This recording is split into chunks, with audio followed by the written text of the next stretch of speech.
বৈধ অস্ত্র জমা নিতে পারেন, অবৈধ অস্ত্র তো জমা নেওয়া যায় না, অবৈধ অস্ত্র উদ্ধার করতে হয়। কয়টা অস্ত্র উদ্ধার করা হয়েছে? আমরা যদি জিয়া রহমানের মার্শাল্লার দিকে তাকাই, মাটি থরথর করে কাঁপছে। এরশাদ যখন মার্শাল্লাহ দিল, মাটি থরথর করে কাঁপছে।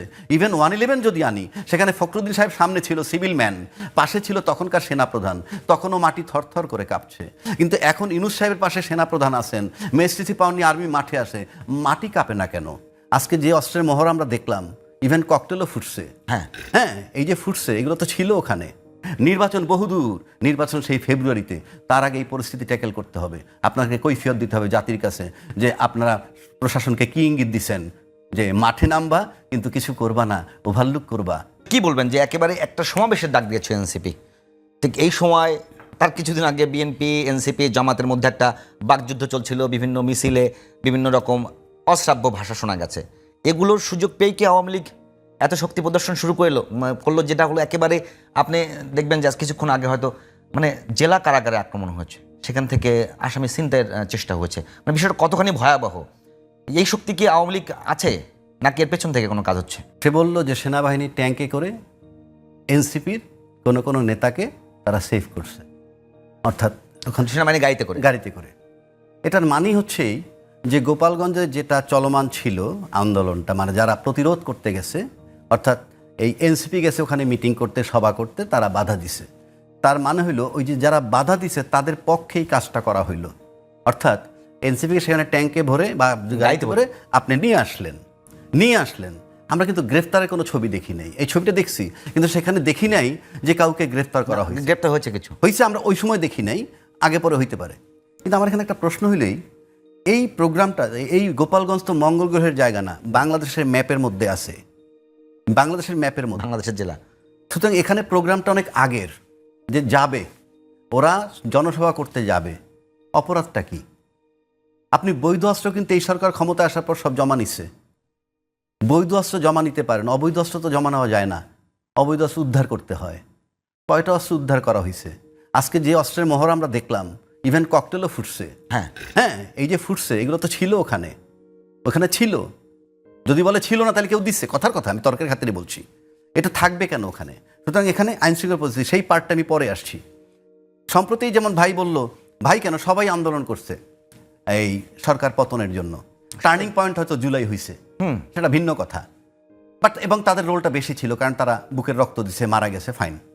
কিন্তু আজকে বিএনপি বলুক, যে সব দলই তো বলতেছে যে ওই সরকারকে হটানোর জন্য আমরা কর্মকাণ্ড করেছি, এবং তাদের লোক কি কয়, আয়নাঘরে ছিল, গুম হয়েছে, খুন হয়েছে, বিনা বিচারে হত্যা হয়েছে।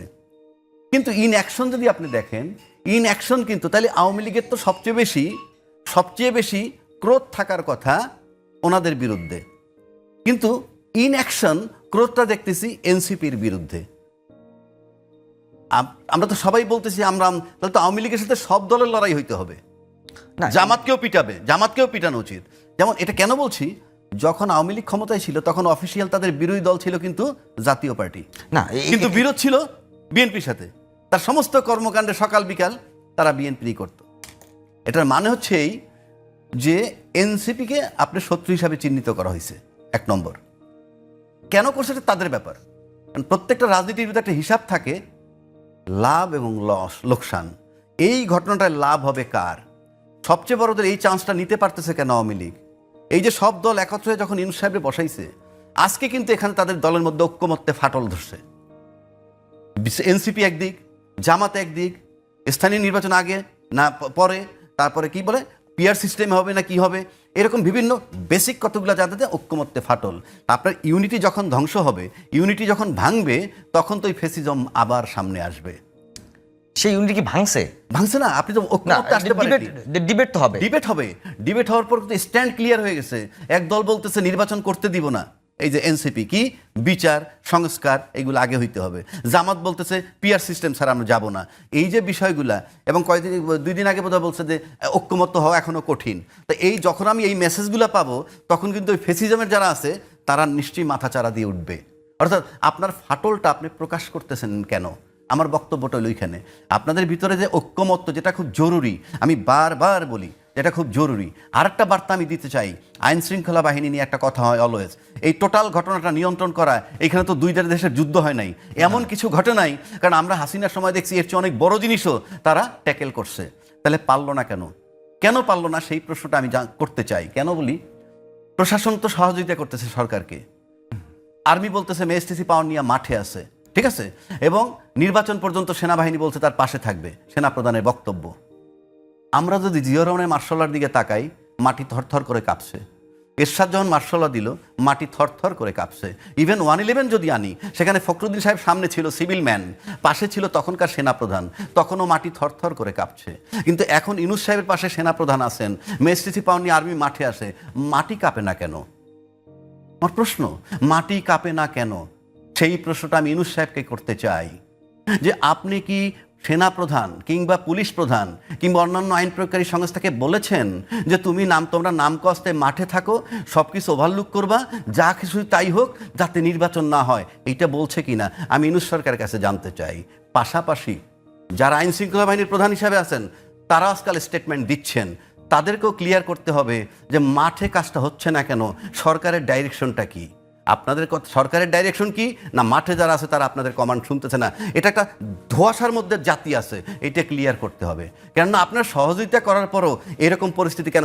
একটা প্রাণ মারা যাবে কেন এইভাবে? এমন পরিস্থিতি কেন হবে? জনসমাবেশ সবাই করতে পারবে, এটা তো সেই জিনিস হচ্ছে আগে যখন বিএনপি প্রোগ্রাম দিত, সেইখানেই শান্তি মিছিল করতো আওয়ামী লীগ। এই গত 16 বছরে যেখানেই আওয়ামী লীগ বিএনপি প্রোগ্রাম দিত, ঠিক সেই জায়গাটাই তাদের শান্তি মিছিল। একই জিনিস আজকে হচ্ছে। আপনি এনসিপি বাদ দেন না, আপনি গণতান্ত্রিক দেশে তো আপনি নির্বাচন, মানে আপনি এটা করার রাইট আপনার আছে, সমাবেশ করতেই পারে, করতেই পারে। সেখানে আপনি লাঠি সোটা নিয়ে আসবেন, আর আপনি যারা সমাবেশ করতে গেল তাদেরকে গাড়িতে সেফ কইরা আপনি জনদরদি হয়ে গেলেন, কিন্তু ইনফ্যাক্ট সমাবেশটা তো করতে পারলো না। এটা তো বাংলাদেশের ম্যাপের মধ্যে একটা অংশ, যেখানে সন্ত্রাসী সার্ভাইভ করে ফেললো, যেখানে আর্মি মাঠে, পুলিশ মাঠে, কিন্তু তারা সার্ভাইভ করলো। কালকে বিএনপি গেলে তো একই অবস্থা হবে। আমি কথার কথা বলছি, এটা আপনার কেন দেখ। সুতরাং আমি আবারও খুব বলিষ্ঠ কণ্ঠে, আমি খুব সাহস করে বলছি, ইউনূস সরকারকে বলতে হবে, আপনি কি আইন শৃঙ্খলা পরিস্থিতি লোকদেরকে বলছেন কিনা যে তোমরা মাঠে থাকবা, অ্যাকশনে যাবা না, সব কিছু ওভারলুক করবা? একইভাবে যারা ওই প্রধান আছেন, বিভিন্ন বাহিনীর দায়িত্বে আছেন, তাদেরকেও ক্লিয়ার করতে হবে সরকারের ডাইরেকশনটা আপনাদের প্রতি কী। কারণ জনগণকে আপনার অন্ধকারে রাখার রাইট নাই। আপনারা যাই খুশি করেন, ভিকটিম হচ্ছে সাধারণ মানুষ। একটা মানুষের প্রাণ যেতে পারবে না স্বাধীন দেশে, এটা অন্য কোনো দেশের সাথে লড়াই নয়। স্বাধীন দেশের ভিতরে একটা প্রাণও যেতে পারবে না, দিস ইজ প্রি কন্ডিশন। এবং এটা যদি ব্যর্থ হন, তাহলে সেই আইন প্রয়োগকারী সংস্থার প্রধান এবং যিনি সরকার প্রধান, আপনাদেরকেও চলে যাওয়া উচিত আমি মনে করি, যদি মানুষের প্রাণ রক্ষা করতে না পারেন। নির্বাচন বহুদূর, নির্বাচন সেই ফেব্রুয়ারিতে, তার আগে এই পরিস্থিতি ট্যাকেল করতে হবে। আপনাকে কৈফিয়ত দিতে হবে জাতির কাছে যে আপনারা প্রশাসনকে কি ইঙ্গিত দিচ্ছেন, যে মাঠে নামবা কিন্তু কিছু করবা না, ওভারলুক করবা।